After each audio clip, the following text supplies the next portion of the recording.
Yeah, that's quite a genealogy, so to speak. Yeah, I feel very blessed. I wanna get into the meat of it though, because I think one of the things I'm eager to talk to you about, and I didn't have time to read all of your book because I kind of just got it, but I had time to read, about half of it, and one of the things that I like about your book is that it has a heavy emphasis and a commitment to the concept of love.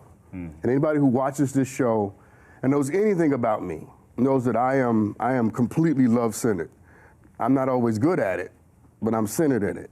So let me ask you, let's just get right to the heart of the matter. Let me ask you, what is the connection between love and a good life? What is the connection between love and a good life? Yeah. I believe that love at the core of our being is what we are. It's the essence of what we are. We're born out of love. The whole universe is an expression of divine love, the infinite love. And so I think when we suffer when we focus primarily on ourselves. What do I want? Give it to me, trying to get things from life and the government and people and friends and family. And so when we're self-centered, we contract. To love requires that you put your focus, expand your focus outside of yourself, where you're not just thinking about what can I get, but what can I give. And I believe that when you love, you expand. When you love, you expand your heart. And in the expansion of your heart, even if the person that you love or the people that you love don't love you back or give you back love or express validation to you as you were expressing earlier, in that moment, you win. Because when you love, you exercise your love muscle. So I believe that no love is ever wasted. And even though it doesn't come back to you from the person you gave it to, it will come back to you from somewhere in the universe. Maybe not from that person, because I believe you can't cheat life. You know what's interesting about that? First of all, that's clappy. But what's interesting about that is, what would you say to people who might respond to that by saying, "I've been hurt, I've been betrayed, I've been cheated on, I've been stabbed in my back, and then here you are, Kute Blackson rather, telling me that I need to love and I need to expand." How does what you just said relate to the reality that people actually live with as they deal with attempts at love? Look, the reality is life is hard. I think we have to accept that life is a challenge, life is difficult, life is sometimes painful. Life is not devoid of pain. And neither is love. And neither is love. And so it's a risk. To me, the bottom line, we are all going to die. You, me, Bob Marley, Bruce Lee, Muhammad Ali, we will all die. And we can live our life in fear and holding back. And because I've been hurt, I'm not going to love. But the bottom line, you're still going to die. And you can love fully and perhaps experience joy and bliss, but we will still die. So the bottom line, either way, we're going to die. The question is, how do you want to die? Loving fully or not? And so loving sometimes does hurt. But I believe holding back love also hurts, because to feel how much love we have inside of us, to feel how much potential that we have inside of us and not express it is also what makes us sick. And so I say, what else is there to do but love? That's rich. You know? Yeah, that's rich. Two things there. And I want to isolate what you just said, and that being to not love, to keep it suppressed, is also a path to sickness and to failure and to pain. Insightful. But perhaps more insightful is the notion that pain is a part of love. Yes. Because we think that love is, you make me feel good, I make you feel wonderful, you make my eyes roll up into the back of my head. Y'all know what I'm talking about. But pain is a part of love. You know, I don't know if pain is a part of love. Because to me... Oh, I do. I don't know if it's love that hurts. It's not, to me, I don't believe love is what hurts. Love is to love, to express your heart, to express your compassion, to try to understand someone else. Often what hurts is our expectations. Our expectations that if I give to you, then you're going to give back to me in a certain way. Our expectations of what we have and how other people should be, that they often don't fulfill those expectations, that's what hurts. And so many times what we think is love is not really love. It's a trade-off. The freest thing we can do is give and express loving without attachment or expectation, because that's what is moving in our hearts.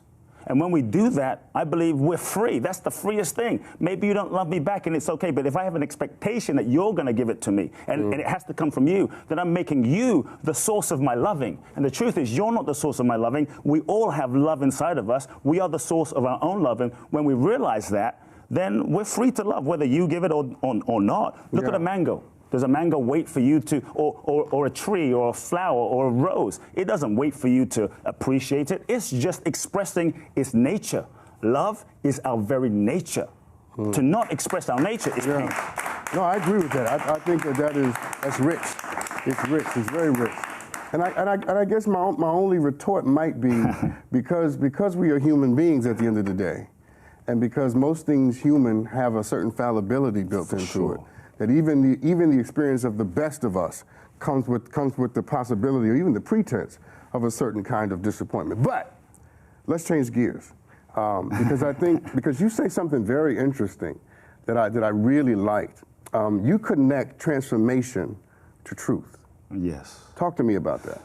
Wow. I think one of the things that keeps us stuck as human beings are all the ways that we lie to ourselves, all the ways we BS ourselves, all the ways we don't tell the truth to ourselves. Yeah. Maybe someone here listening is in a relationship and they know, maybe they're with a good person, but they know this is not their soulmate, this is not their life partner, this is not the person that they're destined to be with, but we stay in it because of what people think, or we stay in it because I've invested so much, and so it's no longer resonating with our deepest truth. Maybe you're working a job and you hate your job, but you stay in your job just to survive, which is fair enough, and to pay the bills, but deep down, it's eroding your soul. Or perhaps you're hiding who you really are, because we often have this fear. If I'm really myself, then you won't love me. So we hide parts of ourselves. Meanwhile, we're committing a sort of soul suicide. So I believe that one of the keys to living a happy and fulfilled life and to transforming our lives is the willingness to tell the truth to ourselves. Tell the truth to ourselves. That's the place to start. So I ask people, number one, what lies are you telling yourself? It takes a lot of courage to tell the truth. People often say, well, how do I know if I'm telling the truth or not? Because often where you feel pain is a sign that perhaps somewhere in there you're lying to yourself. And so we have to start by telling the truth. I think the truth will set you free. It might first upset you. You know, it might first... It'll set you free right after it pisses you off. It pisses you off. I wasn't sure if I could say that on the show, but it might first piss you off. We could say it. So what lies am I telling myself? What am I pretending to not know? But also the willingness to be with what is the cost? Because lying to oneself has a price. It has a cost. It is painful. It's supposed to feel terrible. It's supposed to feel constricted. It's not supposed to feel good. And so what we often do is we feel the pain being in the wrong relationship. We feel the pain working a job that is compromising our integrity. We feel the pain, but what we often do as a way to perpetuate is we go on social media. We distract ourselves. We shop it away, eat it away, sex it away, drug it away, so that we can numb the pain. So I tell people, feel the pain of what your lies are costing you and let it burn. Let it eat you up, because that will at least move you. How do you, because it's interesting that you say that, because I fundamentally agree, first of all. I think all transformation begins with truth. You have to. You have to sit there and be honest about who you are and what you're doing. But for the sake of the audience, and what it is I try to do here is so that people watching can not just feel something, but can become something. Yes. So for the sake of the audience, how does one begin to tell oneself the truth? First, I think it's important that we allow ourselves to feel, allow ourselves to acknowledge our feeling. We're constantly we feel something that doesn't feel great, and we eat it away. Let me just eat it away. We smoke it away. We drink it away. We shop it away, thinking that can pacify our pain, but it's just a Band-Aid. So the willingness to be courageous, to realize perhaps your pain is a portal to your transformation. It's a signal, nothing bad. It's your friend. So if we can bring our pain to the table, sit down and have a conversation like we're having with the pain, and realize what is this pain trying to tell me, and not run away from it. So don't run away from the pain, feel the pain, eliminate distractions. That's one of the things I would tell people. And just take a moment to sit with, what do I really feel? We're afraid of acknowledging what we feel because we're afraid of the consequences of our life. You know, I'm going to be abandoned. I'm going to be alone. I won't survive. So we're afraid to deal with the non-truth, our lies. We're afraid to deal with our pain. But the reality is, whether you deal with it or not, you're going to deal with it. And likely how it will show up is you'll live a limited life where you won't feel truly fulfilled. You can't really live a fulfilled, happy life being someone that you're not. You can't live a truly fulfilled, happy, elevated, your best life pretending. It's not possible. The two don't go together. That's like trying to eat Big Macs every day and be, you know, Iron Man, be Mr. Olympia, Mr. Fitness. The two don't go together. You know what's interesting about that is I think most people are afraid of the consequences. Yes. And it's the consequences of transformation or love or truth that makes people wary about everything that we're talking about. Because there are millions of people watching right now that ain't feeling nothing you saying because it's going to cost them too much. Yes. How would you convince someone to want to pay that much? To want to pay the cost? Yeah. Because look, I said, you're going to deal with it somehow.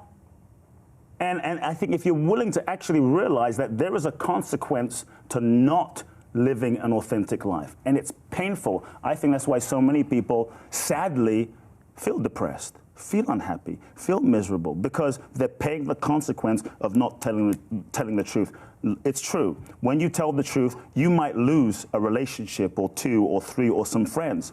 But likely the friends that you lose by telling the truth weren't real, authentic friends in the first place. So all you're going to lose is the BS. All you're going to lose are things that aren't in alignment. All you're going to lose are things that aren't truly elevating your soul. So you have to ask yourself, do I want what's real or do I want what's BS? Do I want what's true or do I want a lie? And so I think we will deal regardless. And so, yes, it can be scary. We have to acknowledge the fear. To me, it's not about getting rid of the fear or eradicating the fear. We have to acknowledge the fear. And I think whenever we're growing outside of our comfort zone, we're going to feel some fear. It's okay to feel some fear. It takes courage to be who you really are. You think it took any courage for Kobe to be Kobe and Michael Jordan to be Michael Jordan, and you think Mandela took some courage? It takes courage. It's not for everybody. Right. You know, that's why there's so few great ones, because it takes us rolling up our sleeves and doing the hard work and stretching ourselves beyond our limitations. But I believe we're all born for greatness. It takes a little courage. And truth is where I say, begin there. You know what's interesting? Yeah, no. So I'm going to do this. I'm going to give you three terms. Three terms. And you tell me how they relate and or how they are fundamentally different. Love, sex, romance. I believe love is a state of being. Love is a state of being, not something that you do or try to get. It's who we are. And the more you express that, the more fulfilled you'll be. Sex is one aspect. Well, sex is just a physical expression of how you express yourself, you know, biologically, having sex, which sex devoid of love, I believe, can be unfulfilling ultimately. You know, romance, I believe, is more of an emotional sense combined with our own imagination. And so I think they can be different. But I believe that when you have all three together, you can have something truly ecstatic. Well, I guess what's interesting about that is the idea that, because most people understand love, sex, and romance to be bifurcated. Like they have something to do with each other, but not in a fundamental way. Yes. I had a guest on a couple of weeks ago who made the comment that one of the things men need to learn is that we don't always enjoy the sex that we're having. Look at his face. And what she was saying. This was a woman, yes? Yes. Okay, got it. I was like, what? No, but I agree with her, and I'll tell you why I agree with her. Because what she was saying was, just because your body is stimulated, right? Just because your body is stimulated has nothing to do with whether or not you are psychologically or soulfully being pleasured in that moment.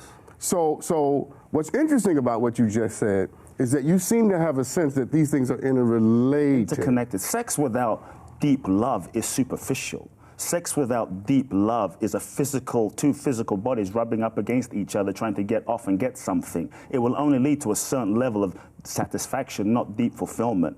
I think sex, when it's an expression, not as many times people use sex as a way to get validation. If I can give good sex or get good sex, then that will hook you in, and I can feel good about myself. But I think when we truly are going to be fulfilled, is to be full of your own love, soul fulfilled, so to speak. And from that place, then sex becomes an expression of that. And when you have sex with someone from that place of I'm whole and you're whole, not trying to get a sense of wholeness from you because I need you, I don't really need you, I'm full and you're full, then sex becomes a way of expressing through your physical form the love of your soul, the love of your spirit. Then it becomes a celebration. Then it becomes an addition. Then it becomes two wholes making more whole coming together. It's an expansion. No, it's interesting.